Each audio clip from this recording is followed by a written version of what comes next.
আসসালামু আলাইকুম everyone. Black wine গল্পের 12 নম্বর পার্ট নিয়ে চলে আসলাম। তো বেশি কথা না বলে চলুন গল্প শুরু করা যাক। স্যার, আসবো? দরজার কাছ থেকে কারো ডাকে গান থামিয়ে দিল যুবকটি। সেদিকে না তাকিয়েই অনুমতি দিয়ে বলল, এসো। ছেলেটি অনুমতি পেয়ে কক্ষে প্রবেশ করলো। আস্তে আস্তে যুবকটি সামনে গিয়ে দাঁড়িয়ে বলে, sir, mister dean increment signature করে পাঠিয়ে দিয়েছে। যুবকটি কিছুক্ষণ চুপ থেকে বলে, দ্যাট মিনস এখানকার কাজ শেষ? ছেলেটি বলল, ইয়েস স্যার। যুবকটি ঘাড় ঘুরিয়ে ছেলেটির দিকে তাকায়, ঠোঁটে হাসি ফুটিয়ে বলে, মিশু, বিটি ফ্লাইট বুক করো, আর যথাসম্ভব ট্রাই করবে যেন কালই আমি দেশে ফিরে যেতে পারি। মিশু ভদ্র ছেলের মতো বলে, ওকে স্যার। একটু থেকে মিশু আবারও বলে ওঠে, স্যার, আপনি যে দেশে ফিরছেন এই কথাটা কি ইলহাম স্যারকে জানাবো? যুবকটি বলল, না, কিছু বলার দরকার নেই। ইলহাম জেনে গেলে চেরি ব্লুজম ও জেনে যাবে, যা আমি চাই না। মিশু মুচকি হাসলো, অতপর ওকে স্যার বলে সেখান থেকে চলে গেল। যুবকটি পুনরায় কাউচে গা এলিয়ে দিল, অতপর চোখ জোড়া বুঝে বিড়বিড় করে বলে, চেরি ব্লুজম, আমি আসছি। আমি আসার সময় কি কথা দিয়েছিলে মনে আছে তো? আর ভুলে গেলেও আমি আছি তো, তোমাকে মনে করিয়ে দেব। সময়টা 7টা নাগাদ। মানুষের কোলাহল থেকে দূর নিরিবিলি পরিবেশে মনভেল ভিলার চারিপাশ উঁচু প্রাচীর দিয়ে ঘেরা। আজফারের লাল রঙের রেঞ্জ রোভার গাড়িটি প্রাচীরের মুখ দুয়ারে সামনে আসতেই মোটা মোটা লোহার রডযুক্ত গেট শব্দ করে খুলে যায়। দুয়ার খুলে যেতেই গাড়িটি প্রাচীর পেরিয়ে যায়। তার পিছনে আরও দুটি গাড়ি প্রবেশ করে। অতঃপর নির্দিষ্ট স্থানে এসে আজফারের গাড়িটি থেমে যায়। গাড়ির ইঞ্জিন অফ হওয়ার সাথে সাথেই দুজন কালো পোশাকধারী গার্ড এসে গাড়ির দরজা খুলে দেয়। আজফার গাড়ি থেকে নেমে দাঁড়ায়, এক নজর গার্ডের দিকে তাকিয়ে বলে, নাম কি? গার্ড দুইজন মাথা নিচু করে রেখে একে অপরের দিকে তাকালো। অতঃপর একজন কাঁপা কাঁপা কণ্ঠে বলে, মাস্টার। পুরো কথা শেষ করার আগে আজফার বলে, নট ইউ। এই কথা শুনে গার্ডটি চুপ করে যায়। অতঃপর কোনা চোখে তাকায় তার পাশে দাঁড়িয়ে থাকা ইলহামের দিকে। আজফারের প্রশ্নে ইলহাম খানিকটা ঘাবড়ে যায়। তাকে কোনোভাবে আজফার তার উপর সন্দেহ করছে পরপর ভুল ধারণা ভেবে নিজেকে সামলে নেয়। স্বাভাবিকভাবে স্পষ্ট কণ্ঠে বলে, মাস্টার, আমি ইলহাম। আজফার একবার ইলহামের দিকে পূর্ণ দৃষ্টিতে তাকিয়ে হেসে ভিলার ভিতরে ঢুকে পড়ে। মনে মনে এক কঠিন পরিকল্পনা সাজালো। মনভেলের ভিতরে দুই পাশে 2 সিরিয়াল করে দাঁড়িয়ে আছে সব মেয়েরা। আজফার ভিলায় পা রাখার পূর্বে মনভেলের নিয়ম অনুযায়ী তাদের এভাবে দাঁড়িয়ে থাকতে হয়। অতঃপর আজফার আসলে কাউকে কোনো কাজ দিয়ে গেলে সে তার আপডেট দেয়। আজ তার ব্যতিক্রম হয়নি। আজফার ভিলায় প্রবেশ করতেই মেয়েরা জড়সড় হয়ে দাঁড়ায়। আজফার তাদের দিকে না তাকিয়ে সামনের দিকে এগিয়ে যায়। অতঃপর একজন মেয়েদের সামনে দাঁড়াতেই সে বলে, মাস্টার, আমি দুপুরে আপনার রুমে খাবার দিতে গিয়ে দেখি মিস চেরি ঘুমোচ্ছে। অনেক ডাকার পরও উঠেনি তিনি। আজফার তীক্ষ্ণ দৃষ্টিতে মেয়েটার দিকে তাকিয়ে বলে, কল হার মিসেস। মেয়েটি শুকনো ঢোক গিলে বলে, জি মাস্টার। আজফার আর কিছু বলে না, বড় বড় পা ফেলে রুমের দিকে চলে গেল। মেয়েটা অনেক বাড়াবাড়ি করছে, তাকে উচিত শিক্ষা না দিলেই নয়। কথাটা ভেবে রুমে প্রবেশ করার জন্য দরজা খুলতেই কপাল কুঁচকে ফেলে। পুরো রুম ঘুটঘুটে অন্ধকার, কম তাপমাত্রায় হিমশীতল হয়ে আছে, যেন কোনো লাশ ঘর। আজফার রুমে ঢুকে দরজা বন্ধ করে বলে, hey Echo, set AC temperature to 8 degrees and turn on light. Echo Alexa এর নাম। আজফার নিজের রুমে অ্যালেক্সা দিয়ে ও কন্ট্রোল করতে পারে, তবে সচরাচর করে না। আজফারের অর্ডার পাওয়ার সাথে সাথে রুমের লাইট জ্বলে উঠল, সাথে এসির তাপমাত্রাও বেড়ে পুরো রুম স্বাভাবিক তাপমাত্রায় আসতে শুরু করে। আজফার নিজের গা থেকে কোট খুলে রেখে বেডে গুটিসুটি মেরে শুয়ে থাকা চেরির দিকে এগিয়ে যায়। আজফার বেডের কাছে যেতেই হঠাৎ তার চোখ যায় সাইড টেবিলের ওপর রাখা ঘুমের ওষুধের খালি পাতার দিকে। আজফার চমকে ওঠে, অজানা আশঙ্কায় জর্জরিত হয় তার মন মস্তিষ্ক। কয়টা ওষুধ খেয়েছে চেরি? প্রশ্নটা মাথায় আসতেই এক লাফে বেডের ওপরে উঠে চেরির নাকের সামনে আঙুল দেয়। তার চোখে মুখে এক অদ্ভুত আতঙ্ক। আজফার চেরিকে হালকাভাবে শ্বাস নিতে দেখে স্বস্তির নিঃশ্বাস ফেলে। অতঃপর চেরির শুকনো ফ্যাকাশে মুখের দিকে তাকিয়ে থাকে। হঠাৎ কি যেন মনে করে আজফার চেরির কপালে হালকা করে ঠোঁট ছোঁয়। পরক্ষণে চেরির থেকে ছিটকে দূরে সরে যায়, চোখ বন্ধ করে বেড থেকে নেমে যায়। নিজের মাথা চেপে ধরে বলে, it's impossible, I can't feel him. সে কেবল আমার হাতের একটি খেলনা। আমি এখন তার সঙ্গে খেলবো এবং খেলা শেষ হলে তাকে ফেলে দেব। ঘুমের মধ্যে হঠাৎ করে উদরে শীতল হাতের স্পর্শ পেয়ে কেঁপে উঠল চেরি। মুখে জ শব্দ বের করে বন্ধ চোখ মুখ কুঁচকে বিরক্তি প্রকাশ করে হাতে ঠেলে সরিয়ে দিয়ে পাশ ফিরে শুয়ে পুনরায় ঘুমিয়ে যায়, যার ফলে শীতল হাতের মালিক সুবিধা পেয়ে আরও শক্ত করে জাপটে ধরে নিজের সাথে মিশিয়ে নেয়। হাতটি বিচলন বিচলন করতে লাগলো উন্মুক্ত উদর জুড়ে। ঘুম হালকা হয়ে মস্তিষ্ক সচল হলো চেরির। নড়ে চড়ে উঠলো, তবে চোখ মেলে তাকাতে পারল না। ছটফট করে আবারও বারবার হাতটি সরাতে চাইলো। অনেক কষ্ট করে চোখ দুটো মিলে তাকাতে সফল হয় চেরি। তাকে কে এরকম জড়িয়ে ধরে আছে ভাবতেই ধরফড়িয়ে উঠে বসে। পাশে তাকিয়ে আজফারকে দেখে সরে যেতে নিলে আজফার তাকে শক্ত হাতে ধরে ফেলে। চেরি আজফার হাত ঠেলে নিজেকে ছাড়াতে চাইলে আজফার কপাল কুঁচকে বলে, why are you act like this?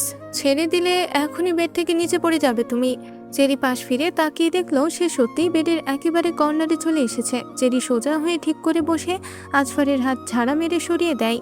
চেরির প্রতিক্রিয়ায় আজফারের মেজাজ গরম হলেও কিছু বলে না। সোজা হয়ে বসে গম্ভীর গলায় বলে, স্লিপিং পিল কেন খেয়েছ?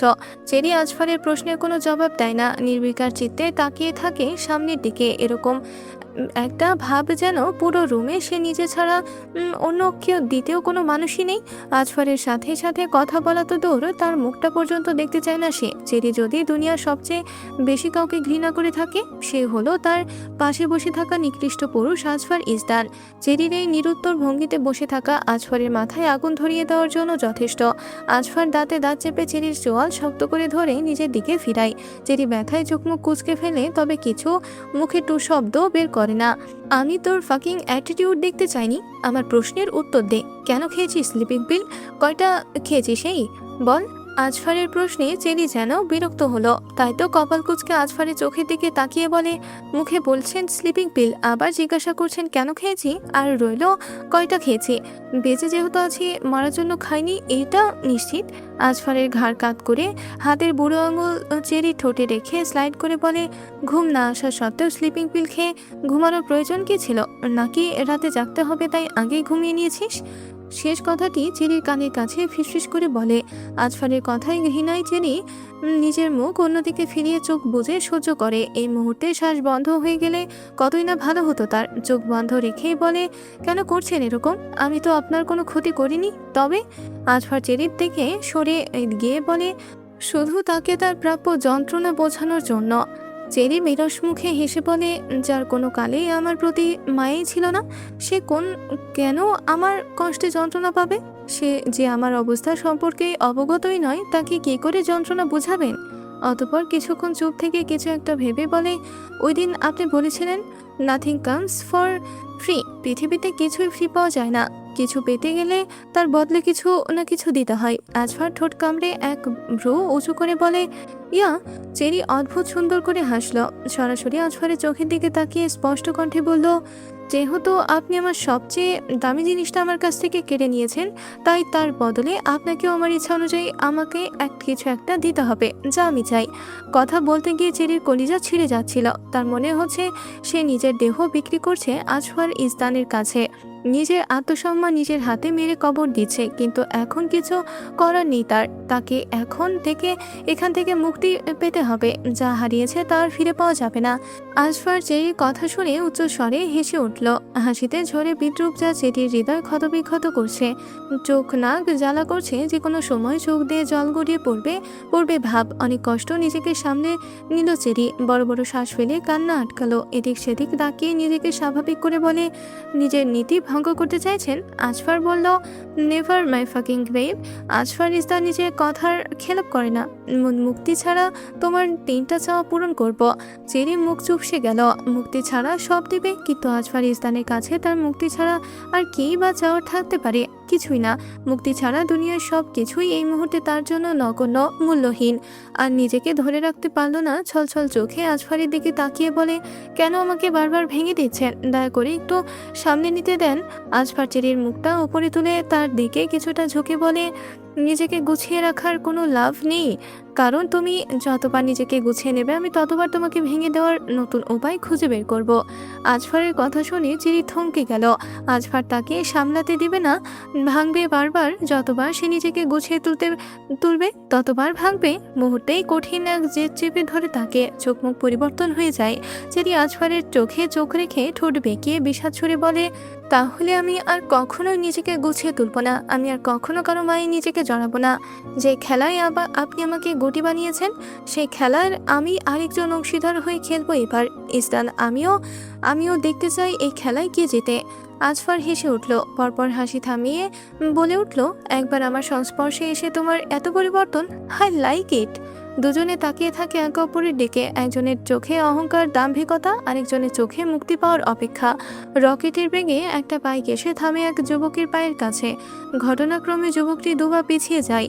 কপাল কুঁচকে বাইকের মালিকের দিকে তাকিয়ে কিছু বলবেই তার পূর্বেই ইনায়া হেলমেট খুলে বাইক থেকে নেমে যায়। ফোনে সময় দেখে বলে, আদি কোথায়? রেন্ট নিয়েছিস? বল তাড়াতাড়ি।